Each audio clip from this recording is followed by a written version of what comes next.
Maybe we were getting straight A's. Is this School of Rock? Yeah. That pop was my neck. Jesus Christ. Are you dying because you're 30 now? Okay. Starts crying.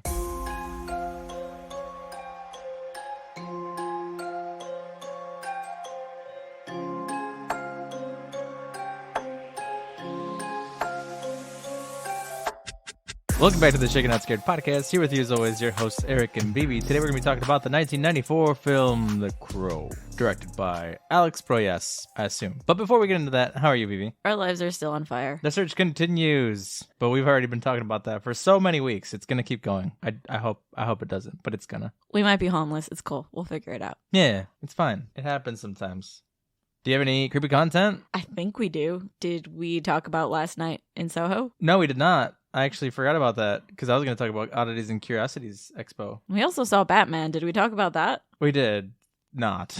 Okay. Where are we? How long has it been since the last episode? We also had your Dirty Nerdy 30. Did we talk about that? I don't know. Did we record it done before? Yeah, I think so. Oh, okay. So no. No, we did not. Nope. So there's more than I thought there was. There's a lot to catch up on. Oh, man. What do you want to talk about first? I think your party was super fun. I think it was a success all around. It was. Everybody came in costume. All nerdy, all awesome, all dirty. I copped out and did a horror nerd costume, and I was the May Queen. Yeah, she looked pretty good in it. I'd go to that Midsummer. Although I'm Mexican, so I'd probably die first. You probably would. Yeah. But thank you for that. I appreciate it. And then we watched Last Night in Soho. Do you want to do rapid fire thoughts? Yeah, what'd you think? I enjoyed it. Might want to cover it on a future episode. And if not, we'll do it on Patreon because it's just fun sometimes. It's also a really popular movie, so maybe we will stick to the main. Let us know if you want it to be a Patreon exclusive or if you would like us to cover it on the main feed. Yeah, I liked it. I like Anya Taylor-Joy. Love her. I thought she was going to be a more prominent character, but she's, without spoilers, not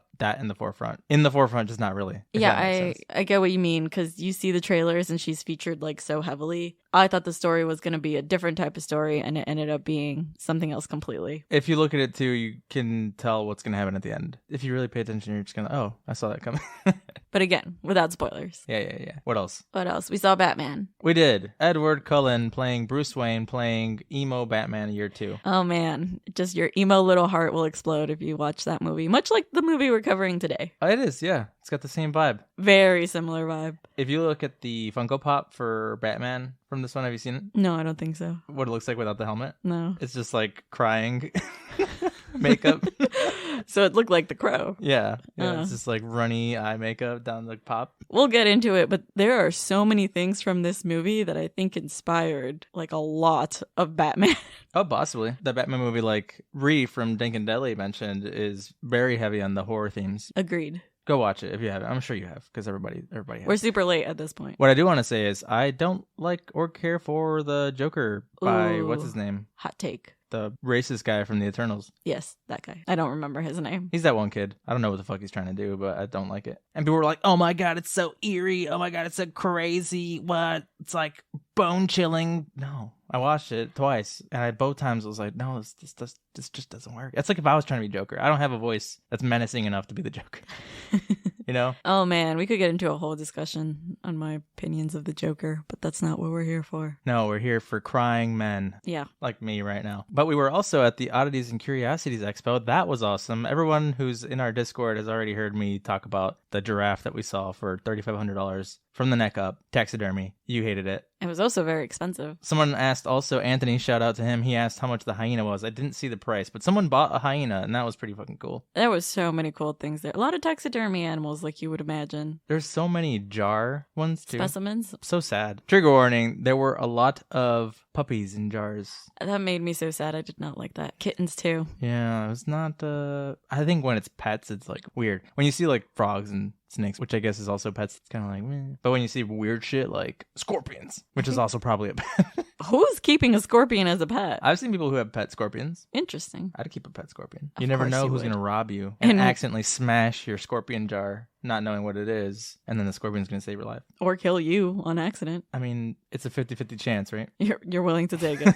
Oh, I have more creepy content. Okay. We got these Carrie and Creepshow records from Waxwork records, which is really cool. And we're waiting on like 4 more that were pre-orders, but they have so many with such cool artwork. You guys have probably already seen them on the socials. Yep. The Carrie one is cool because it comes with 2 records. The fire gets more intense on the disc, so it's like kind of orange yellow on the first side, and then the last side is like blood red. The Creepshow one's kind of cool too because it kind of looks like you're going through a portal screen. It's very see-through. pretty. I can't wait to see the rest. That's all I got. That's all you got. What comfort content do you have? Nothing. Okay, me neither. There's no comfort. Send help or say hi. Maybe that'll bring us comfort. So, since nothing is comforting, let's bring some comfort with what you made today. Yes. We make that joke a lot. Well, it's just become a thing, unfortunately. This is a drinking podcast. Is it? No. Wow. So for today, I went with a drink I am calling Devil's Night, which is talked about heavily in this whole film. It is the night before Halloween, kind of like a purge type situation. So I wanted to make something spicy. I feel like I always just want to make something spicy. We are Mexican. That's the default. If it's not spicy, is it even worth trying? Good point. So for this one, I went with a weird syrup. It's actually chile guajillo and honey syrup mixed together. You boil that and it makes this spicy sweet syrup. And you basically build a margarita with it. So I added pineapple juice and lime juice to it. Obviously, your choice of tequila or mezcal. Topped it with a little squirt and then shook it again with some chamoy just because I wanted it really spicy. Chamoy! Love me some spicy syrup. Just more and more spicy syrup in this drink. Yes. Do you want to try it? I'm ready for it. This is good. I love this drink.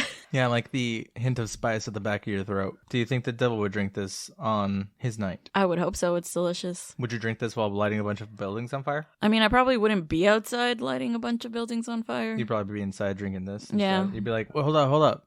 I'll be there in a minute. I gotta make some cocktails. Yeah. Also, in case we forgot to mention, this was Erick's pick for his birthday episode. Yeah, that'd be cool to do a comic book movie that is also inspired by horror. This one's The Crow, created by James O'Barr, which was produced or published by Caliber Comics. We were both thinking that maybe it was put together by someone else, but it sounds like in 2004 or 6, Image Comics, which is The Walking Dead, famous and Invincible, they made like their own run of a couple different series. But I brought up to you that there's also another comic that's kind of like this, that's based on a love story and someone dying, called The Darkness, which also was done by Image. And apparently the creators were like, it's kind of like The Crow when they were trying to make a movie out of it. That's how you sell it. I suggested this movie because you actually showed me this film a couple years ago. I hadn't seen it, which is so surprising because it is exactly my cup of tea. It's so iconic too. For a lot of sad reasons. Yeah. I left that one for the front of my fun facts because I was like, let's just get it out of the way. Everybody knows this fact. It's the obvious one that you just have to include. But before we get to that part, what would you rate this? I would rate it a 4.5. What about you? 5 out of 5 for me. Yeah, the spice is good. I am a spicy over sweet kind of person, and this is delicious. You know what would be good to put in it? One of those like spicy watermelon paletas.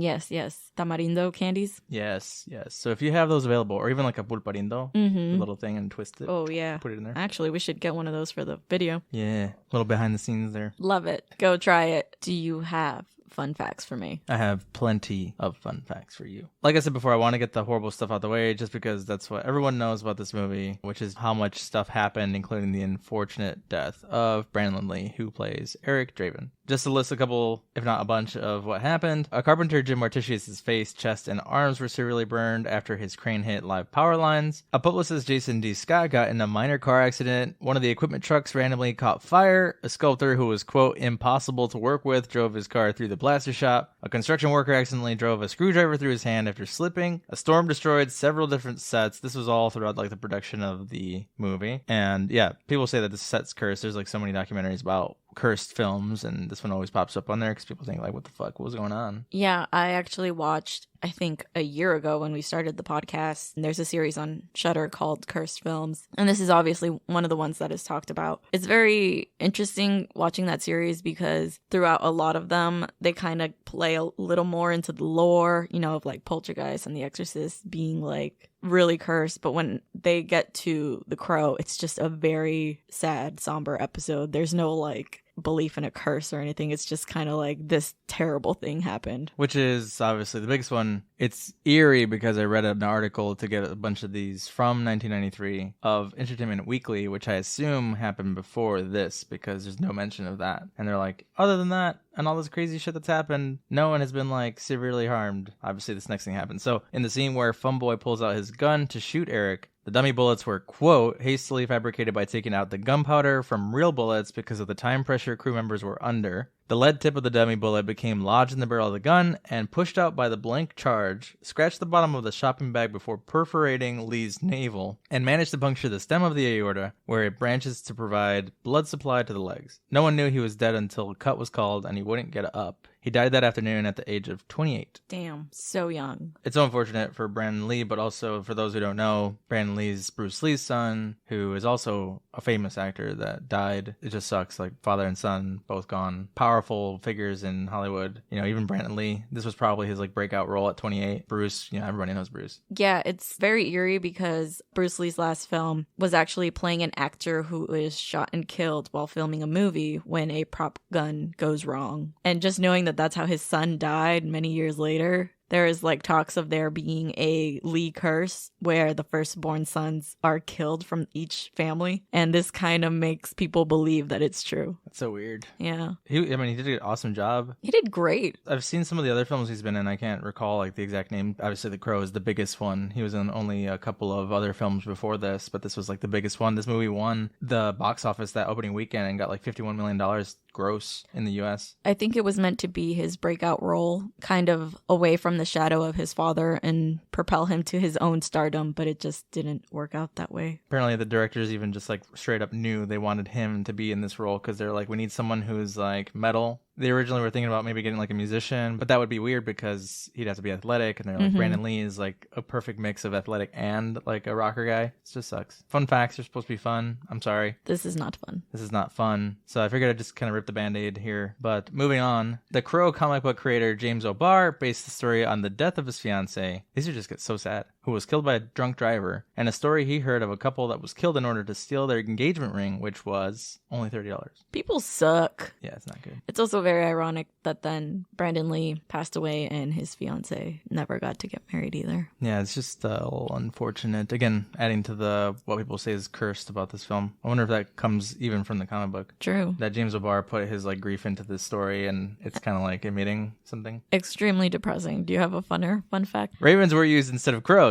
There were 5 crows that were trained to be awake at night and fly in the rain and through wind tunnels. One of them was even trained to land on Brandon. Birds scare me, as everyone knows, but that's cool. I wonder if they did that scene on purpose too, where he quotes Edgar Allan Poe and he does the dialogue. Yeah. Yeah, maybe it's just like, hey, these are ravens, actually. The last one is the makeup was apparently a source of disagreement. Apparently, people argue that O'Barr based Erick's makeup on Alice Cooper or Kiss, but he denies that and says it was based on a marionette mask he saw in London. Director Alex Proyas and Brandon Lee didn't like it either because they felt it looked too cheesy and forced when freshly applied, so they liked it better when it looked messy and sweaty. This is very interesting because I don't know if you guys have seen the recent news. They are rebooting this movie. Yeah, and I was afraid you were going to tell me Jared Leto was going to play the Crow. Which is absolutely so not likely for Hollywood lately. They're just like, dude with long hair and creepy-ish, Jared Leto. However, we didn't get that. We are getting Bill Skarsgard. I like Bill Skarsgard. For one, I like saying his last name. I think it's fun. But his makeup design as Pennywise is actually very similar to the makeup design that's used in The Crow. It is. Do you think he's going to do like the slobbering thing like he did in It? Well, when I saw that scene in The Crow, I was like,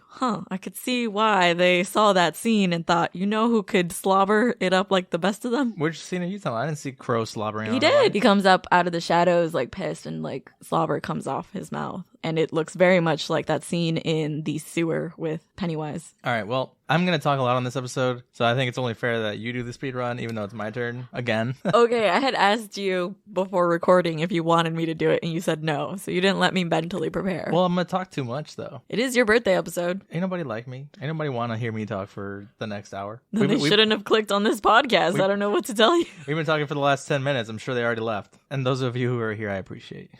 Ready? I think so. I don't know. I wasn't prepared for this. This is going to be bad. I can already tell you. 1. Everybody dies again. 2. No one dies. Everyone dies. No. The main character even dies. He died at the beginning. He's already dead. Yeah. He literally says that. He's like, they're all dead already. Okay. Go. Okay. We open on a crime scene and it's pretty brutal. The man is dead and the woman's being taken to the hospital and she dies in the hospital. A little girl is on the scene with the cop and they're kind of talking when the city like burst into flames. It's a year later, though. I don't remember. I didn't see the time jump. Anyway, we get the man coming up out of the grave. He's actually alive to enact revenge because the crow is so sad for him. So he has superpowers where he's kind of invincible, and he's hunting down the men that had murdered his fiance and him on Devil's Night.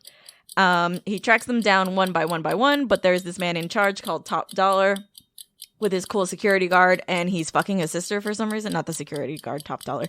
And they're like the head of this criminal enterprise, and he's kind of making his way up to kill all of them in revenge.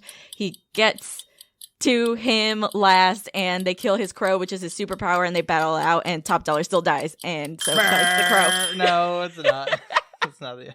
Yes, it is. No, it's not. Yes, it is. No, it's not. It's not the end. You're saying, and that's the end. That's the end. The guy dies, and that's the end. That's the end. It's Yeah, not the end, they though. all die. And that's not the end. More happens after that. The crow is still alive, according to your story. I said they killed the crow right when you said eh. You said the guy's still alive. I literally said before the speedrun that he dies. It's fine. You said that the crow dies, not Erick Draven. So what do we do?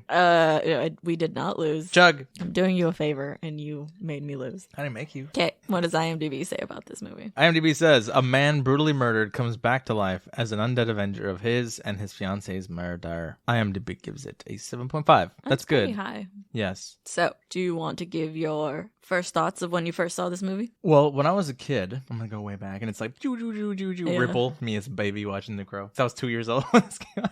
Now we got the runny makeup as a baby. And it stuck with me forever because you said that for the longest you thought I had eye makeup Yeah. because my eyelashes are so long. I should do some crow makeup for the video on this. Oh, are you going to wear a skin-tight leather outfit too? Yeah, let's go. I'm going to get one. It's already in my cart. I was just waiting for you to say it. But no, I like this movie. I thought it was cool. I love, and I have always loved, a love revenge story because I feel that. Like, I feel like if your loved ones get murdered by people, it's your duty to go avenge them. You obviously have to go on a murder spree. As a vigilante, yes. You need to save your loved ones. That's how Deadpool did it. That's how The Crow did it. And it's worked out pretty well so far. What about you? I mentioned earlier you were the one who showed me this film, and I am so surprised I didn't know it existed because it was like everything I loved when I was a teenager and I was super emo. The makeup is great. I think it was only filmed at night, so it has that very dark vibe. And it's just like something about it works so well. Like, I think everyone's really well casted. The story is just good. Even like the effects, I think, are pretty great. Nothing was like cheesy years later. I just like it. Yeah, apparently they used some pretty new technology to obviously edit Brandon Lee because there were still some scenes that he didn't get to finish filming, so they had to use some sort of like computer imaging to do that. They used something kind of like claymation where they said that they used like actual prosthetics to pretend that the hand was blown through. It was like a prosthetic version of Brandon's arm, and then it was like stop motion would be used to show the hand like healing Interesting. and things like that. So they were using a lot of different kinds of tech in this to make it work. And it's not horrible. The effects are pretty good. When you were saying it's everything I loved in high school. I changed. Like you changed, right? I love the sudden breaks into music. It's like murder story, blah, blah. And it's like boo, doo, doo, metal music. The Crow's just like, yeah, yeah. And he starts breaking the fuck out of the speaker. And the Crow's like, oh shit, bro. The Crow is shook. Or Raven. Evermore. Quote the Raven. Eleanor. You ready to get into it? Yes. Oh, I said there was no comfort content for me, but I do want to say shout out to all my friends and family who wished me a happy birthday. I love y'all. Never forget it. Friends on the socials. Yes, friends in the socials. Socials. I appreciate everybody who has become a friend because of this show. Those of you who tweeted at us and said happy birthday, I appreciate y'all. Yeah. Yeah, it makes the birthday that much more special. Cheesy. No, I just want people to know because people would just be acting like people don't matter out here and shit's just going too crazy. We need to let each other know. We start on Devil's Night, October 30th, with a city in chaos. Several buildings on fire as a voice says that people once believed that when someone dies, a crow carries their soul to the land of the dead. But sometimes when something terrible happens and the sadness is unbearable, the soul can't rest, and the crow brings the soul back to make things right. We zoom in on a crime scene at the apartment of Shelley Webster and Erick Draven, whose wedding was going to be on Halloween night. One cop literally says, who the fuck gets married on Halloween anyhow? The main cop says, nobody. Poor taste in jokes. Yeah, fuck you guys, honestly. It looks like Shelley is hanging on to life as she's carried away and cops investigate a body on the pavement that looks like it was thrown out the window. As Shelley's pulled into an ambulance, a younger girl approaches asking about Erick, and Shelley just tells the cop to tell him to take care of Sarah. It turns out the younger girl is Sarah and is taken care of by Shelley and Erick. The cop tells him Shelley and Erick will be fine, but the girl tears up and says he's lying. A crow watches as this all unfolds. And you don't know anything at this point. I kind of remember the first scene being the actual crime scene. I didn't realize realize that we jump right into after they've been murdered. Oh, you thought that the first sequence was going to be like a Watchmen style murder of the comedian? Yeah. I mean, kind of. You just don't know who's under the blanket. You don't know who's who, and they say Sarah and Eric and Shelley. You're like, who are these people? Yeah. 1 year later, Shelley narrates that she used to believe families, friends, and feelings were like a building that gets burnt down. All that's left are ashes. Now she knows if love proves real, nothing can keep two people apart. Not even death. Not even death. Sarah leaves flowers at Shelley and Eric's grave as a crow watches and lands on Eric's headstone. The crow starts pecking at Eric's stone while she rides her skateboard away. The cop eats at a local hot dog shop where Sarah shows up to join him. The cop's name is Albrecht, which is such a unique last name. Even Draven is a weird name. Another thing that I find fascinating about this movie is we have some horror icons here. We have Tony Todd playing one of the henchmen for Top Dollar, and the cop is played by Ernie Hudson, who is in Ghostbusters. Yeah, both of them look so familiar. There was also Michael Wincott. Apparently he's going to be in Nope, which comes out in a few months. And I'm excited for that. You know, I like Top Dollar's character, too. He doesn't seem like a cheesy guy. No, I think while I was watching him, and this is what I mean by it was like so well casted, it was like a very believable villain. I was also thinking like he would have been a good Dracula. He would. He's got the long hair. He probably would have been a better Dracula than who that guy was in Van Helsing. Van Helsing, yeah. A bunch of hooligans at a shop nearby start destroying a place, and we flash to the crow at the cemetery watching as Eric's grave rips open. Eric climbs out screaming while the crow caws. The guys yell, "Fire it up!" This is their whole thing the entire movie. They're like talking to each other, literally like, "Yo, bro, so what are you gonna eat for lunch today?" He's like, "A fucking sandwich, fire it up!" And they all start just slapping each other and yelling, "Fire it up!" It's very annoying. It is all they do throughout the whole movie. They're all dead, and the one who's left alive is like, "Oh man, he's gonna go kill me! Fire it up! Fire it up!" Weird. Maybe it brings them comfort. That's their comfort content. It's just screaming, "Fire it up!" Screaming, I guess. The guys yell, "Fire it up!" and set a bomb as they drive off while Eric, like in Batman, sees the crow flying at him. Did you get that vibe? He's just standing there and the crow's like in slow motion. I can't remember which Batman movie it is, but then at the end, Jim Carrey sees the bat flying, and it's the same scene that Bruce Wayne has been seeing the whole movie. Oh god, which one is that one? The one with Jim Carrey in it. Yeah. Is that the one with the nipples? I can't remember.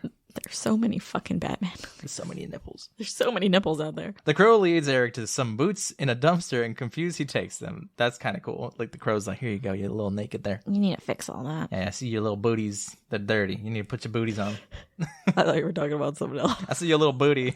Put these booties in some tight pants. The tightest pants you can find. Oh my god, this outfit it's very like Hellraiser to me. I like it. Very BDSM community. I wish that I could pull this kind of clothes off. I feel like I just look cheesy. He is skinny because he's wearing like a corset type deal. Yeah. Also, I was confused. I thought he had a leather jacket from the get-go. I was like, when the fuck does he get the jacket? He gets it from Tintin later. The dudes drive past the hot dog stand, and the cop just says some bad people are out tonight while the building explodes. The cop runs over, and we cut back to Eric, who sees the crow lead him to climb to a building rooftop. It leads him into the building, which turns out to be his old apartment and still has police tape all over. A white cat comes out that he recognizes as Gabriel, but when he tries to touch it, the cat hisses at him. He gets a flash of the cat hissing in red light, which is the flashback, and falls to his knees. Why the fuck is this cat still here at this crime scene? Who's taking care of this cat? Don't know. Sarah comes back later that night too and is like, "Hey, Gabriel, what's up?" Yeah. And Gabriel's like, "Nobody "Nah." checked on you. Gabriel's like, "Nah, bitch. Nobody's fed me." Where have you been? It's been 1 year. In the flash, a pumpkin drops to the floor. Shelley approaches the door that crashes open as the hooligans from earlier enter the apartment and hold her down while they destroy the place. They start beating her and addressing her. We get a POV of Eric entering the apartment, but a guy immediately throws a knife at his chest. Trigger warning, there is some SA in this scenery, and it's obviously referenced throughout the film. But current Eric, in present time, seems to be reliving everything from that night, because as the flashes continue, his current body follows the movements of his memory. The assholes continue their assault, but take Eric aside, shoot him, and throw him out the window. Present time Eric swings himself out the window, grabbing onto the broken glass, but falls back into the apartment. He looks at his hands and notices he heals immediately. This scene is pretty brutal. It's an interesting way to show trauma on a character, reliving like what happened. It's one of those like elements that comes into play later where he can touch things and remember the feelings that person had or get his flashbacks from his time alive. This totally makes you root for him, makes you want him to have like the craziest revenge because fuck those guys. Yeah, seriously, fuck them. His powers also are a little interesting in that it's not clear what they fully are. It makes me want to go read the comic books, because his powers sort of reminded me of like Ghost Rider. I don't know if you're familiar with Ghost Rider's Not that power. much. But he's basically like looking for, and people are gonna, it's been a while since I've read Ghost Rider, so don't kill me. But his powers are kind of like, if there's evil in a person's heart, then he does this thing, I forgot what it's called, but it basically like looks into a person's soul and says like, is there hate or evil in you? And depending on if there is or isn't, he can kill you or harm you in some type of way. And he can also like see your memories. Was this in the Nicolas Cage movie? I think so, yeah. But it's been a while. That's another movie I want to see rebooted. Yeah, I actually didn't hate the second one. People were like, oh, it's so garbage. But I thought, honestly, that it was probably like the most close to the comics in terms of just ridiculousness, which is, I feel like, what comic book movie should be, ridiculous. We were having this conversation about the Batman. Yeah. But anyway, back to the Crow. Yeah, he just reminds me a lot of the Ghost Rider, too, who's also a leather-wearing guy. Just all leather daddies are the same to you. Let's go. Flash to the douchebags at a bar. I just didn't know what to call them. I was just like, douchebags, hooligans, thugs, Every assholes. insult you could throw at them. Flash to the douchebags at a bar playing a classic douche game of whose dick is bigger by eating bullets, eating cigarettes, and taking shots. Yeah, they're literally drinking bullets like pills and just using shooters to chase them. And then one guy's like, I got what you want better, and puts his cigar on his tongue. And he's like, you're fucking crazy. And the other guy's like, we'll leave the pussy for last. And the other guy's like, fuck you. And he pulls his gun out on him, and then they all start pulling guns on each other. Male friendship is weird. This kind of male friendship is weird. It's like that toxic masculinity we were talking about recently. They all quickly turn on each other and pull knives and guns out when one of them gets too butthurt, and the leader makes them all calm down by pointing his gun at them. You gotta just whip your dicks out, and then the leader pulls his dick out, and everybody just chills out. Because his is bigger. Yeah, for some reason. Well, that's why he's the leader. At the apartment, Erick looks at himself in a mirror and sees a mask he'd used to joke around with Shelly. He gets flashes of good times with Shelly, showing their love for each other as he looks through some photos. He punches the mirror and puts makeup on, just like the mask. Kick on the music as the scene unfolds. He puts his black shirt on and stands at the window in darkness until we finally see him while lightning strikes. Pew! Zoom away from the window as the music's like grunge. Cool. It's a pretty good reveal. You know, this movie is like heavily appreciated if you like this kind of music too. If metal and grunge and like punk music isn't like your thing, I could see how the music isn't like elevating for you. I feel like it's definitely an element in it though, especially considering that this film was made around the grunge era. So I think I saw an interview where they were like, we're trying to go for like a goth Terminator vibe with the Crow. I kind of feel that. He's got a shotgun. He's got makeup. Goth. Ripping cigarettes like nobody's business. At a local pawn shop, Tintin tries to cash in on all of his robbed items and doesn't get as much as he was expecting. He leaves, and we see Erick going from rooftop to rooftop as the Crow flies along with him. This is one of those like Spider-Man found his powers moments. It is. The Crow stops and notices Tintin walking through an alley lighting his cigarette on a fire in a barrel. Erick dives down and laughs maniacally. He falls in like some garbage, and his dive is actually kind of cool. He like straight bodies it all the way down. Tintin notices him and starts laughing, calling him a painted up crackhead. Is that PC? I don't know. I don't think so. No, but that's what he says. Just saying what he says. He says Halloween ain't till tomorrow and pulls his knife on him. Erick throws himself at him and they battle it out. Anytime Erick gets hit, he continues as if he doesn't feel any of it and finally pins Tintin down, calling him a murderer. Tintin says he didn't kill anyone, and Erick says he wants him to tell him a story and brings up the murder of Shelly and Erick last year. Tintin just says whatever, while Erick says they assaulted her. But Tintin just responds saying she loved it and headbutts Erick. Tintin grabs the pipe and beats Erick to the ground, saying he's going to teach him something about murder. He takes his jacket off and pulls out knives, saying he never misses, as he proceeds to miss all 3 times. Every single one. Including a third where Erick catches the knife and throws it back. Never in a movie say you never miss, because you always fucking miss. Bullseye did it. This guy did it. It's the equivalent of saying you'll be right back. Yeah. The knife hits Tintin in the shoulder. Erick pops up in front of him saying, victims aren't we all? And then it's just like Tintin in fear, flash to the next scene. It's horror. It's horror action. And I think Brandon Lee has such a voice. I don't know if he'd live. I think he'd be great at voice acting for cartoons because he has such a like robust voice that when he laughed maniacally, I'm like, yeah, I believe you're this character. Yeah, it would have been awesome to see him in future stuff. He was also very hot, so that's also sad. He was hot. Flash to a club where the hooligans are trying to make their way upstairs to talk to someone. Inside, a man with 2 women holds something in his hand, saying his dad gave it to him on his 5th birthday. We never ever see what this thing is. I think it's like a snow globe type crystal ball thing. It's emphasized here like it's going to make an impact later, and it doesn't matter. He keeps talking about his dad, but we don't ever ever find out who his dad was and why it matters. I mean, he's got some severe daddy issues. He also has like a southern accent out of nowhere. Yes, he does. On and off, right? Yeah. His dad said childhood's over the moment you know you're going to die. The one woman, which we found out was Micah.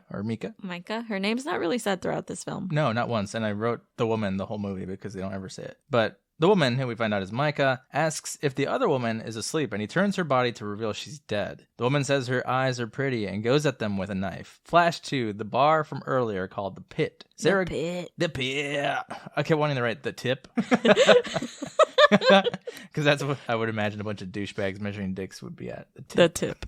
That's a good one. But they're at the Pit. Sarah goes inside to talk to her mom, who's one of the waitresses named Darla. Darla tells her to go home, and Sarah's like, oh, so you're not coming home early tonight, huh, Darla? But the guy, who we find out is named Funboy, is making out with Darla and tells her to go away. Darla hands her money for dinner, and Sarah says the police already gave her dinner. She leaves with the money as Funboy mocks her and is like, I already got dinner with the police. Douchebag. Erick approaches the pawn shop as the owner yells at him saying they're closed, but still pulls out his gun. Another note I want to say is that the actor who plays Funboy apparently wasn't even supposed to originally do that shot. It was supposed to be a stunt double, and he didn't find out till that day he was actually going to be the one who did it because of like direction. So many bad things. Yeah, at that point, like you're like, who do you blame? But apparently no one was sued. I think it's already a tragedy enough, and you don't want to ruin other people's lives as well. And it's kind of weird, right? It's like, how do we honor his memory? Like, do we stop filming and not release it? And then he died for nothing? Apparently, his fiance and his mother actually called the director and said that this was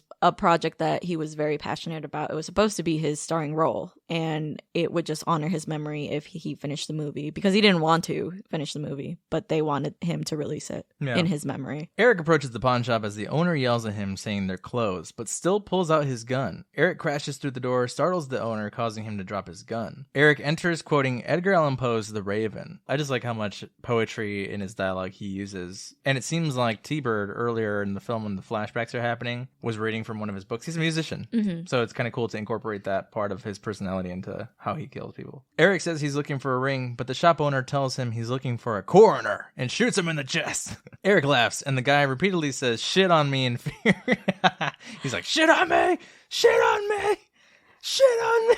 I've never been so afraid that I just yell that all the time. Erick throws the owner over the front desk and stabs his hand into the desk, reminding him he's only there for the ring. He says Tintin told him he took it there before he ran out of breath. Flash of the cops wheeling away his body completely shredded and covered in knives. Albrecht is there and has an argument with the detective who keeps saying he's a beat cop and keeps contradicting the detective. The detective is just trying to say it's regular gang violence, but Albrecht thinks it's very intentional. They notice a crow made with blood painted on the walls. The detective says, what do you call that? And Albrecht's like, it's blood. But I'm sure you'll write that as graffiti. I get the vibe that the point of this interaction between Albrecht and the detective is maybe a commentary on like how little people pay attention to the violence that happens on marginalized people, low-income communities. So this guy's being like, they're thugs, they're gangsters, it's graffiti, it's whatever. It's an easy way for them to write off their job. Yeah. So I'm on Albrecht's side, obviously. And that's also because he's a Ghostbuster. Yeah. You've got to be on his side. It's kind of funny when he's like, are you a ghost? Pulls out. Vacuum. The crow's like, yes. Something strange. Starts playing. He hands him a cigarette. It's got ectoplasm on it. The detective gets pissed when Albrecht says this and tells him to get the fuck off his crime scene. Fuck this guy. Back at the shop, Erick tears the place apart looking for the ring and finally finds it. He gets a flashback of himself guiding her up to the attic lit up with candles where she finds the ring. He knocks over some lighter fluid containers and drops them all over the shop. He threatens the shop owner with a shotgun and asks him to give him more information. The shop owner says all of T-Bird's men hang out at the pit and that Funboy lives upstairs. This upsets Erick, who starts breaking more things in the shop but holds the gun up to the owner again. He throws rings at the owner saying each of them represents people who he helped get killed, which is such a strong statement with just so little word, you know? Yeah. Erick says he's not going to kill him, but that he has to go and tell them that death is coming tonight. He puts the rest of the rings into the gun and leaves with a guitar. The owner tells him off saying he won't make it out alive with T-Bird and his gang, and Erick just turns around saying, is that gasoline I smell? The owner's like, fuck, and starts running as Erick points his gun at the shop, shooting the rings, causing the shop to explode and knock the owner out the back door. He crashes into a wall in the back of the alley. It's pretty comical. Poor bald head. This guy reminded me of like Super Mario. Like the live action one? The actor, yeah. Oh my god. Sarah gets a root beer as she watches Darla go upstairs with Funboy. Albrecht finds Erick and sticks him up, thinking he might be high because he's not afraid of the gun. Erick says he should remember him and whether he remembers Shelley. Albrecht is confused, saying she's dead, and tells him to sit on the curb while they wait for backup. Erick brings up T-Bird and his friend who liked playing with knives. He asks if he recognizes his coat, and Albrecht realizes he murdered Tintin. Erick says he was already dead the moment he touched Shelley a year ago. They all are, and just don't know it yet. In the background, some people go to steal stuff from the shop, distracting Albrecht and giving Erick a chance to run. That's a pretty metal line. They're all dead, they just don't know it yet. Yeah, it's just the Crow. Like, he's just I'm invincible. so cool. I'm here for revenge. I don't need anything else. I'm just here for these guys. Let me do my job and I'll be out of your hair. It's cool. He says it a little more metal than that. Yours is very casual. Very chilled. What's more metal? Just being chilled about revenge? I don't know. Isn't there a saying, revenge is a dish best served cold? So chilled. At the club, Top Dollar and Micah talk as she lights an eyeball on fire in a chalice. She says forces are aligning against him. I still also don't know what the fuck they were getting at. Like, because they don't end up being, like, magical themselves. I thought he was, like, gonna have a whole, Frost moment where he's like, I'm gonna unlock the blood god thing. She seems to be the one that's, like, aware of spiritual things. She might have some supernatural abilities, but it's not ever really explained. She just dies. She just has a fascination with eyeballs. And he's inhaling eyeball? Smoke, yeah. I thought this was gonna go somewhere. Like, maybe he was gonna be, like, the opposite of a crow. Because he then says something about seeing, right? Like, seeing is the source of all power. Yeah, and they keep talking about eyes and stuff, but it never really does anything. Other than, like, serve the purpose of being, like, an awesome way to die. I do get that there is a lot of the eyes being a theme in this film because it seems like Erick can see through the eyes of the crow and vice versa, but I don't get the clear message of it. Men enter telling him that the pawn shop was blown up, and he says no one cleared that with him. Clearly, this guy, Top Dollar, is the one who decides everything that happens on Devil's Night. What explodes, what's burned down, who does what, when they do it. T-Bird says it wasn't him and that Tintin was killed. The man says he wants to know why the shop was blown up, as he does drugs on the table. He's just snorting up all kinds of sugar. I wonder if they actually made him snort something. I don't know. Movie magic. They CGI the powder. Or he's actually doing cocaine on film. I mean, rules I'm sure didn't go into play until sometime later on. I don't know. 94? I don't know what Hollywood's rules are. It's like when you see characters smoke cigarettes or blunts. Like, are they actually smoking or do they hold the smoke in their mouth? I think in a documentary, I can't remember which one, or it's just actors talking about the way things used to be on set where they would freely do cocaine on set. Oh, on camera? Just like... Yeah, and like directors and studio people would just offer it to them to like give them that boost to be able to act the crazy hours that they did. That's weird, because that's how accidents happen.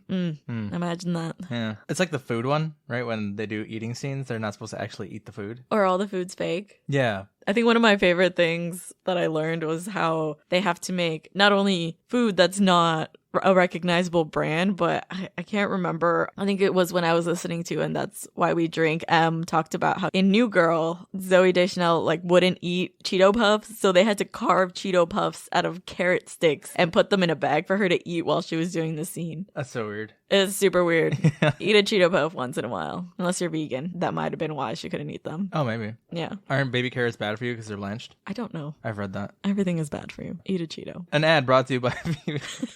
Speaking of which, we went to a sushi conveyor belt thing, and they had a hot one that had Cheetos on it. It was delicious. And Vivi eyeballed it from a mile away. I did. I saw it before we even sat down. I'm like, I want that one. In the streets, Sarah is about to ride out into the street when Erick saves her from getting hit by a car. She asks if he's a clown or something, but doesn't let her get a good look at him as he gets flashes of memories with her. He says something that causes her to ask if he's Erick, but when she turns around, he's gone. The phrase that we find out later is prominent is, it can't rain all the time. We find out why shortly. At the police station, Albrecht investigates the Shelley and Erick case with the help of one of the other cops, noticing that they were battling eviction from their apartment. He starts drawing the crow's makeup on Erick's face on a band photo they have in their case file, making him realize it might be him. He draws this so poorly. It's like squares. Scribble. Yeah. Oh, shit. You look at him and it's just Doodle Bob. At Funboy's apartment, Darla shoots up while Erick watches outside. The crow flies into their window and Darla just says there's a big fucking bird. Funboy starts calling out to it while Erick enters the window calling out to Funboy. Because he's like, here, birdie. And Erick's like, here, Funboy. Here, douchebag. They're shocked as Erick approaches scraping a guitar. Funboy points a gun at him, but Erick just pulls a chair and tells him to shoot. Funboy's like, you're crazy. I like you, but you're crazy. And says he needs help. He shoots, and Erick screams, but it turns into laughter and fun. Funboy's like, Jesus Christ. Causing Erick to tell a joke saying, Jesus Christ walks into a hotel. Funboy shoots again. Erick continues saying he hands the innkeeper 3 nails, asking. Funboy shoots again. Erick says, can you put me up for the night? Ha ha ha. Good joke. It's a pretty... it's a joke. I was still waiting for the punchline. It didn't hit me. That was the punchline, yeah. I was like, put me up for the night, and then I was waiting for like the end. But Erick slaps Funboy, causing him to shoot himself in the leg. Darla hides in the bathroom, and Funboy is concerned with his bed sheets before passing out. He's like, my sheets, man. Erick drags him into the bathroom and puts him into the tub while Darla watches. He turns the water on and grabs Darla, forcing her to look at herself in the mirror, saying that mother is the name of God on the lips and hearts of children. He says morphine is bad for you, and we get a view of her arm being drained of the drugs she just took. Again, not knowing fully the extent of his powers. Yeah. It's like he has some other abilities other than just being invincible. Some supernatural entity, or he can regenerate and possibly can pass that on to others. Maybe. It's kind of cool. It's a cool effect because it comes out of her veins. Yeah, and it doesn't look bad. It No. was a pretty good looking effect. I wonder how they did it. She looks at Erick in shock as he says her daughter is out on the streets waiting for her. The shop owner is at the pit drinking heavily and is approached by Grange from earlier, who asks what happened at the shop. Everyone is surprised to see Darla running downstairs in fear while Grange decides to see what happened. Erick grabs their needle and puts a ton of them in Funboy's chest. Grange enters the room, sees his body on the ground, and notices Erick in the window saying shh as he jumps out. He's a little funny. Yeah, he's like, hey, He's having a little fun with this. I was here. I'm just thinking of Bill and Ted's Excellent Adventure when they just break out into a... That would have been cool. A little riff happens every time that he kills somebody. It'd be hilarious. Turn into a Different horror comedy. vibe, yeah. Grange looks out the window and sees no one. On Funboy's chest is another crow marked with blood. He leaves these little crows throughout. So obviously earlier we saw the one on the wall smeared in blood. This one's on his chest. Later we see a pretty cool one. I don't think we see one at the end. I don't recall, no. Albrecht is at home and notices his window open when Erick yells, freeze, from inside his apartment. Albrecht is confused because he saw him die and asks if he's some kind of ghost. Exactly. As Erick hands him a beer and says, boo. Erick asks him to tell him what happened to them. He tells him everything and that Shelley was in the hospital for 30 hours before passing. Brutal. Erick grabs Albrecht's head and gets a flash of her final hours. He falls back sadly and says he saw her through his eyes and that he stayed with her the whole time. Erick asks why he didn't do anything about it, but Albrecht says that after what happened to him, no one was going to ask. He asked questions but was demoted for getting too involved. Erick notices a photo with Albrecht and a woman. Albrecht says they're getting a divorce, but Erick says he used to find some things Shelley would do trivial and says that nothing is too trivial. He takes Albrecht's cigarette, takes a hit, and tells him he shouldn't smoke because it'll kill him. Albrecht says he's sorry for what happened to them as Erick leaves and just says, yeah. It's kind of sad because he's kind of like, I lost my fiance and you have an opportunity to fix things. Like, do it if you can. Yeah, I always find that so sad when there is people who are robbed of their opportunity to be together and then there's people who just get divorced. But I will say sometimes divorce is necessary. I'm just saying it's sad all around. It is sad, yeah. Like, I get the message they were trying to go for here. At the club, the shop owner tells Top Dollar what happened. Grange says he saw him vanish too. Top Dollar throws an eye at him, saying that all the power in the world lies in the eyes, and goes to a vault with swords. The shop owner says he lost everything and that the guy is out of his mind. Top Dollar says that Micah is his sister and that she taught him what he knows. He points the sword at the owner, telling him to tell him everything. The owner does, and Top Dollar asks if he's not just making it all up. The owner says he isn't, and isn't as fucked up as them. Top Dollar points the sword down and says, a boy and his bird, huh? The shop owner laughs. Top Dollar kind of chuckles, and then just stabs the fuck out of him in the neck. Grange says Funboy also said he saw a blackbird before choking on his own blood. Okay, we need to not just glaze over the fact that this dude might be banging his sister. It's implied that they had a threesome with this girl who they killed. Yes. And they have the same dad. He says it like casually, the way he describes it, like they're not actually related, but they are. She's my sister. We're not related. We just have the same dad. It's just my father's daughter. What? Right. It's still you in her. Not the way you want it, though. Unsure of their relationship. Because he then makes a joke afterwards saying, can't you see the resemblance? And they clearly do not look alike. On a rooftop, Erick plays his guitar while sirens sound in the background. It's very metal, melody like no other. Sarah goes into an apartment and plays one of Erick's band records. The crow lands in her window as the record skips saying it can't rain all the time, over and over. The crow flies away and lands on a power line watching T-Bird and another guy yell fire. What was the other guy's name, do you remember? Skank. What a name. They notice Funboy hasn't shown up and joke about Darla. T-Bird waits in the car while Skank enters a store for smokes and snackies. In the car, Erick appears in the backseat scaring T-Bird with a gun against his head. He tells him he's his passenger and tells him to drive. Meanwhile, the guy inside, Skank, thinks he's leaving him behind. Skank runs out into the street, screaming when a car hits him from behind. I thought the guy who ran him over was going to be one of those, like, just desserts things where he just gets run over and killed. Randomly. And maybe that was like a crow power too. It was like he's just able to bring bad luck to people who deserve it. But no, the guy gets off his car and is like, what the fuck, you fucking asshole? Kind of tries to beat up Skank, but Skank ends up beating him up and then takes his car. This is what I mean by there is crazier than you out there. T-Bird asks if he wants drugs or money, but Erick just tells him to floor it. Some cops see them drive by and start to chase. Skank is trying to catch up with them, but every possible inconvenience keeps happening to him. He gets like cut off by a truck that throws mud on his windshield. I think some shit breaks the glass, and he's like, I can't see. This is, again, what made me think maybe the crow has this kind of power. He finally sees them pass by when driving through an alley, but doesn't realize that the cops are chasing them and gets hit by the cops. He doesn't die, though. Like, the cops get the airbags hit on their face and, like, tumble around, but Skank ends up just flying out the door onto the ground safely. Did you see that? It's kind of just like, ugh. There were so many times where I thought Skank was going to die in this scene, and he doesn't. Erick and T-Bird finally pull over, and we see Erick tying him up to the driver's seat with duct tape while T-Bird says some dude and some girl made their tenant relocation program a mess. T-Bird keeps trying to get Erick to talk, but finally gets a good look at him and realizes, I know you. I know you. I knew you. But I can't know you. It can't be you. He can't believe it and starts going in a craze about how there's no coming back after death. He just keeps repeating it. There's no coming back after. Like, he goes insane in these last moments. Yeah, don't blame him. Erick puts a grenade in his crotch and pushes a lever that makes the car drive itself. The car goes off a pier and explodes as Erick waves. He lights a lighter, and we see the other guy watching the explosion from far away. Erick throws the lighter to the ground, and a crow in flames appears, which is really cool. It's like a Batman thing. And this is what I mean by I think this film was a heavy influence on the Batman films later on. Totally agree. Like the sigils that are shown. There was literally a bat fire in one of the Dark Knight movies, wasn't there? There was. Yeah. Grange investigates Erick's grave and realizes it's just a pit as Sarah wakes up in an apartment. She notices Darla is making breakfast, which confuses Sarah, making her ask what suddenly made her want to be Mother of the Year. This is kind of sad. She asks so many questions that Darla ends up being like, you know what, fuck it, this was a bad idea. I'm sorry, I even tried. And she's like, oh, no, it's cool. I like them over easy.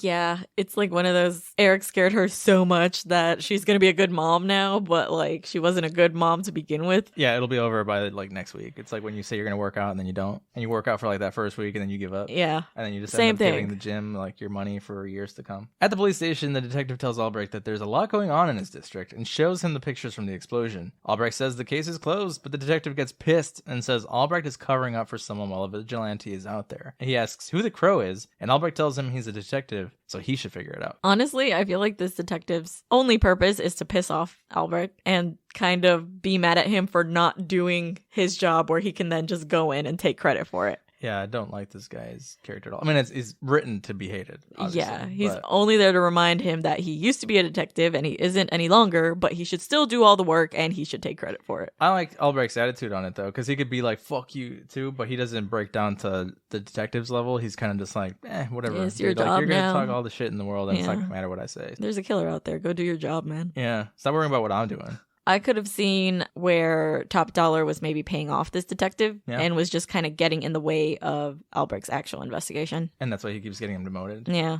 Maybe this guy was like a lower cop, didn't like Albrecht, took his spot when he got demoted. Yeah. Sarah goes to Erick's apartment where we see him burning photos from when he was alive and letters from Shelley. I didn't get this because I thought he wanted the photos because they were memories of when they were together and alive. So this scene, I think, was added after his death because there was supposed to be more speaking roles for Shelley and they had to go the montage route instead where you can't really see his face, sadly. Even when Sarah says, I miss you, Erick, and he goes to hug her, you don't see his face at all. Apparently the mirror smash scene was also a CGI type thing where they had to like put his face on some actor in the mirror. Yeah, apparently when they put the makeup on the stunt double who looked a lot like Brandon, it was very difficult for the cast and crew. I can't imagine. Yeah, it sucks. Again, we're going to keep just saying it sucks. It's just sad. It is. Sarah calls out for Erick and notices Gabriel the cat. Why is this cat still here, honestly? She notices all the burn up photos and starts talking to Erick. She says she knew it was him even with the makeup, especially when he said it can't rain all the time when he saved her since it's a lyric in his song. She says she misses them and has felt lonely since they've been gone. She's about to leave saying she thought he cared when he calls out saying he does and they hug. At the club, Skank tells Top Dollar what happened. He and Grange talk about the grave while Skank says the ghost is going to kill his ass next. Mika says they have all arrived while Top Dollar says there's no ghost. Sarah and Albrecht meet at the hot dog stand and talk about Erick. Albrecht says he might be her fairy godfather, but she says he didn't come back for her. Because they're both like not really telling each other, hey, this thing's happening. Yeah. Erick plays the guitar while the crow watches until he smashes it and his speaker. At the club, a band plays while guys in the back room ready guns and count money. Top Dollar says Devil's Night is upon us, but it's all been done before. He says he has an idea and that greed is for amateurs, but disorder, chaos, and anarchy is fun. The people there are like, what about Devil's Night though? He says he wants to light a fire so big the gods will notice them again. He's basically saying that like Devil's Night's been done before. We need to come up with something new because everyone just expects it now, so it's not as fun. We need to do something better. Yeah, and this is where his character reminds me a little of like the Joker in terms of they just want chaos. At this point, they don't care about money. Motive-wise, not actual like character at all. Okay, I was like, the Joker's cooler though because the Joker never cared about any of that other stuff. He's kind of just always been about the chaos. This guy's like, I just want to be flashy and noticed. I want daddy to notice me. Maybe that's the daddy issues. Yeah. Also, the makeup design on Micah, I really did not like. I don't know if this is how her character is designed in the comic, but they overline her lips quite a lot and then give her a very dark eyeshadow look that it's just a lot. Maybe every character here was supposed to be designed just in like a very disarrayed, smudged, sweaty look. Yeah, maybe this was a look at the time, but I couldn't get over the very, very overlined lips. The crow lands on the table, though, suddenly, and everyone's confused. They're like, what the fuck is that fucking thing? Erick walks in, and all of them lift their guns. He kicks a chair and stands on the table while Top Dollar recognizes him as the one causing all the trouble. Erick says he just wants the fourth guy from the gang, but Top Dollar says he can't have him. Erick tries to say something else. He's like, kind of like, try me. You made the wrong decision, and Top Dollar's just like, this is boring.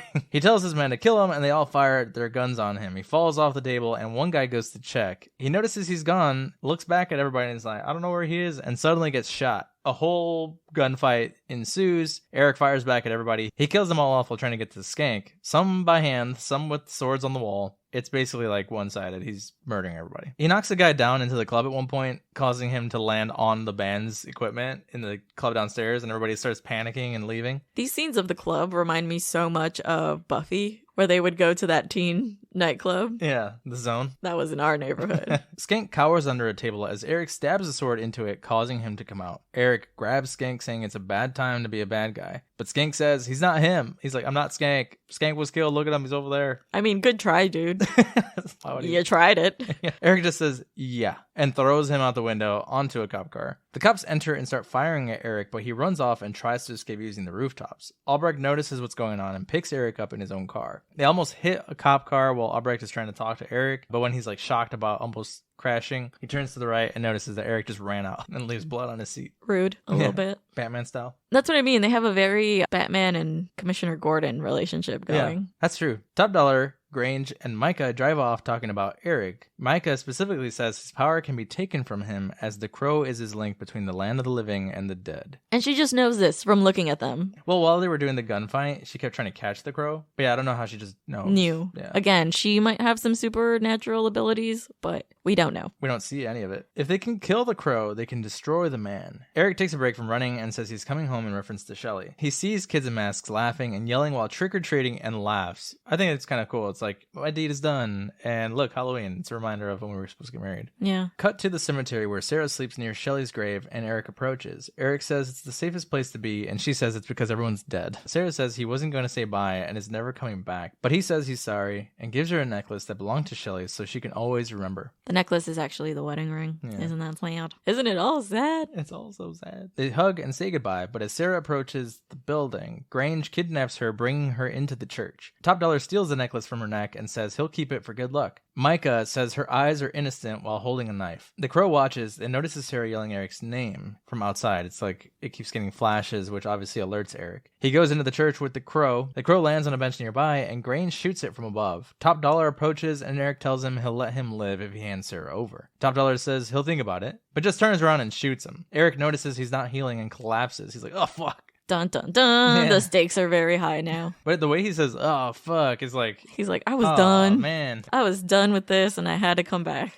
The crow is still alive by a whim, and right as Grange is about to shoot it, Albrecht comes in firing at all of them. Micah captures the crow while Albrecht manages to kill Grange. Albrecht meets up with Erick, who says he can handle it, but he points out that he can't heal. Albrecht says he's going to need his help then, as they follow Micah and Top Dollar. Albrecht gets shot and Erick continues. He offers his help and gets shot a second later. I'm gonna have to help you then. Be a distraction. Fuck. He runs into Micah holding the crow, saying his power is hers now. The crow goes crazy out of nowhere and picks her eyes out right before she shoots at him. Poetic justice. Apparently this crow was like a little robot. Oh. That could move its like wings and legs. Yeah, I don't think you want to train an actual raven to peck someone's eyes out. No, it's pretty gory too. As she falls, you can see her eye holes. This final scene probably has the most gory kills. Oh yeah. Or more horror element kills. Top Dollar's kills, definitely. Is gory as fuck. Yeah. It's fucking metal. Surprising. Yeah, it's surprising. You're like, oh shit, okay, man. All right. It's a gargoyle too. Top Dollar is on the roof holding Sarah, and Erick approaches saying he can save her, but he needs to let her go. Top Dollar drops her, but she manages to hold on. Meanwhile, Top Dollar swings his sword at Erick. Erick defends himself using a piece of metal from the roof of the church. Which was such an interesting thing just to add there. Like, oh yeah, this piece of metal struck by lightning. It's super hot. How cool is it that he grabs it to fight with? It's like, okay. That's why I asked, because I thought maybe it was a cross and that he screamed because it was like God. Well, he's not demonic. He's just back from the dead. That's why I asked. I was like, what does that mean? He was able to enter the church, you know? It would have been funny if he just entered and was like, ah, fuck. That's how you kill the crow. You sit in the church and see if he comes in. Pretty anticlimactic. The fight continues, and eventually that piece of metal gets knocked out of Erick's hands, and Top Dollar finally corners him, stabbing him in the back while Erick tries to go save Sarah. Top Dollar says his dad used to say, every man's got a devil, and you can't rest till you find him. So he's my God. Enough with your daddy. Yeah, it's because of him that they cleared the building, and is sorry he spoiled his wedding plans. He says he's got a lot of spirit, and is going to miss him. Again, I don't get it. Like, he's like, you got a lot of spunk, kid, but I'm going to have to kill you. I'm sorry. Yeah, I guess it's just that thing of respecting your opponent when no one's challenged you that hard before. Erick says he has something to give him because he doesn't want it anymore, and grabs Top Dollar's face. 30 hours of pain all at once as we get flashes of Shelly in her last moments of life. Top Dollar falls back off the rooftop and gets impaled through the mouth on a spike from a gargoyle. Is the horns of a gargoyle. And it is gory. I love it. I love this kill. It drips blood all the way down. It looks like the gargoyle is spewing blood. It's really cool. I just love that this is how it ends because I'm a petty person, so I love the an eye for an eye. Maybe that's all the emphasis on the eyeballs is that saying in this film. But I would love if this was a real thing. Like, if you murdered someone and someone could give you that feeling of being murdered, I think is like the perfect revenge. This is the part where I was telling you, it kind of reminds me of like Ghost Rider. Erick helps Sarah up and they go inside. Sarah checks on Albrecht while Erick sits down nearby. He says thanks to Albrecht, what he kept in his memory saved him. Because obviously he pulled that from Albrecht. Erick hands him a cigarette and lights it, but Albrecht says he's quitting now if he lives. Erick disappears, and Albrecht says he does it a lot to Sarah. Because Sarah's like, what the fuck? And again, wasn't this a joke in The Dark Knight the entire time? Yeah. You're not slick, Christopher Nolan. I see what you did here. I would say even that scene where he enters the big boss meeting, the way he enters all like is the way the comical. Joker. Yes, it's exactly the way the Joker enters. Cut to the cemetery where Erick collapses in front of Shelley's grave. Paramedics and cops show up at the church, and Albrecht says that at least it stopped raining. Sarah says it can't rain all the time. As the detective shows up to be a fucking asshole to Albrecht, asking if it's his fault that all this is happening. He says the vigilante's on the roof and that he missed it. Meanwhile, Erick is passing out by the grave as Shelley approaches and touches his head. They kiss as the wind blows. She's dressed completely in white. Cut to a scene of the graves filled. The crow lands on Erick's headstone with a ring and hands it to Sarah, who says thanks. She says that the people we love are stolen from us. The only way to keep them alive is to never stop loving them. Buildings burn, people die, but real love is forever as we black out from the city. This movie is just great. Yeah, it's so cool. It is heartbreaking that it comes from grief, and it is something that ended in grief itself. It's kind of like a rated R Coco. Not at all, I would say, because the dude doesn't come back and start murdering everybody. But the message is like, as long as you keep the memory of your loved ones alive, then they could never really die. I just love that in your brain that you're like, that's Coco. All the murder and blood. It's the Crow. All right. On that note, we have to go forever now. Coco's a horror movie. It's about a kid who sees dead people. That's literally The Sixth Sense. Now you're just listing movies. I don't know what's happening anymore. But no, yeah, I like this movie. Its message is really cool. Like I said, I like revenge stories. What are your thoughts? Where do you rate it? I love the aesthetic of this movie. I love the coloring of it. Love the makeup, the look of Brandon Lee's superhero form, vigilante form, more like it. And I'm going to give it an 8 out of 10. It is just so sad knowing the actual story behind it. It feels like horror to me. I know some people might say this is is more thriller, but there are some gory bits in here. Yeah, I'd say that this movie is a 9. It is really cool aesthetically. I think it's cool to have a character that doesn't immediately get like thrown into the ground by the bad guys. I hate a revenge story where it's like the whole movie is spent building up enough power to actually fulfill your goal. And from this one, he's like, no, I'm invincible. I'm going to take care of everybody. I don't really give a shit about anything else. This is my job. Yeah, and that's what I like about in the beginning. We just jump straight into it. Like, they're dead, and you're kind of like getting a little bit of a background, but the reason we're here is the revenge. It doesn't really linger too much on anything that doesn't matter. Yes. The only thing I would like explained a little more is the villains. I get that they're just like crime lords, but I want to know if they have powers. Yeah, maybe that was explored more in like other versions of the script because it seems like this just went through so many changes, but it's fine. Maybe it's just that they're crazy because they're crime lords and they're like, we have a tombstone that lets us live forever and it's through the power of eyes, and we never see that because the crow comes along the way and stops them halfway through their plan. Yeah. Because we always have a superhero versus a villain that's like, the villain is almost ready at the door to make his plan go through. Maybe this is like the crow at his full potential, showing up to a villain who's barely thinking about what he even wants to do.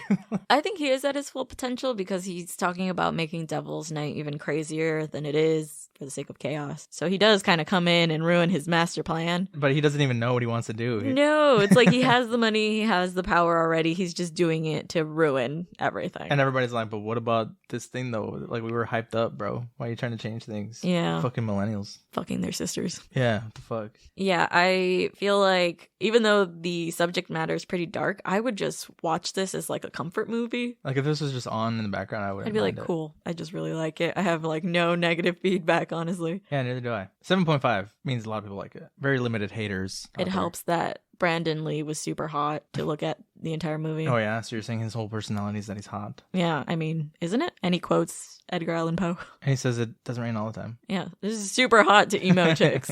The same way Robert Pattinson is now the emo Batman. We don't mean to keep comparing this film to Batman, but we think it definitely influenced the style of those movies going forward. Yeah. Is all we're trying to say. Don't come for us, okay? We know they're different movies and characters. I don't even like Batman like that. You don't think our Pat is hot? No. Oh, I will say I think Brandon Lee's hotter. Mm-hmm. Do you want to talk about what scared Loki? Yeah, he wasn't actually scared by anything, but he was intrigued by the ravens. I wonder if they used crow sounds or raven sounds, or if they sound the same, and if it even matters. I'm sure that's an idiot thing to say, but I just don't know the difference. I just like that flocks of ravens and crows have crazy names. A murder. A murder. Like, whoa. Is it murder of ravens? No, right? Murder of crows, and is it a cornucopia of ravens? No, I don't think it's a cornucopia of ravens. Loki, do you want to tell us what a cornucopia of ravens is?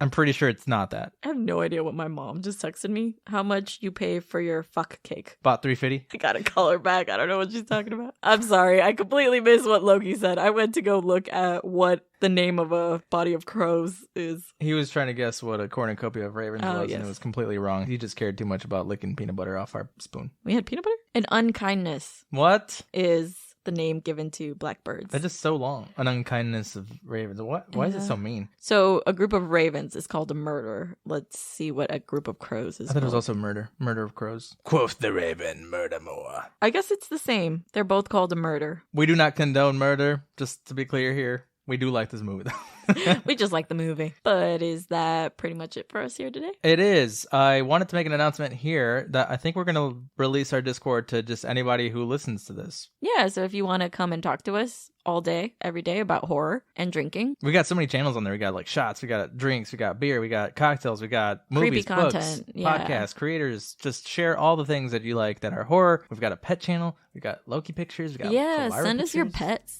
Yeah. We want to see all the pets. But for patrons who are like, what the fuck? I was getting my exclusive Discord access. We'll have a patron-only channel on there. So join the Discord. We'll put a link in here and we'll start just tagging it everywhere. We are also going to start giving out some goodies in the mail for our patrons, so keep an eye out for those. We don't know when, but it's coming. But as always, we hope you guys had a good time here with us. You can follow us pretty much anywhere at Shaken Not Scared Pod, except Twitter. Twitter, Shaken Scared Pod. You could send us an email at shakenotscaredpod@gmail.com. Support the show show on Patreon, you can get early access to episodes or a bonus episode and theme drink idea every month. Listen wherever you get your podcast. Give us a follow. Check out our drinks. Join the Discord. Come tell us what you're doing. Geek out about this movie. It's so good. Be sure to like, rate, review, all that good stuff. And okay, thanks. Bye. Bye. Sounded aggressive. The tip.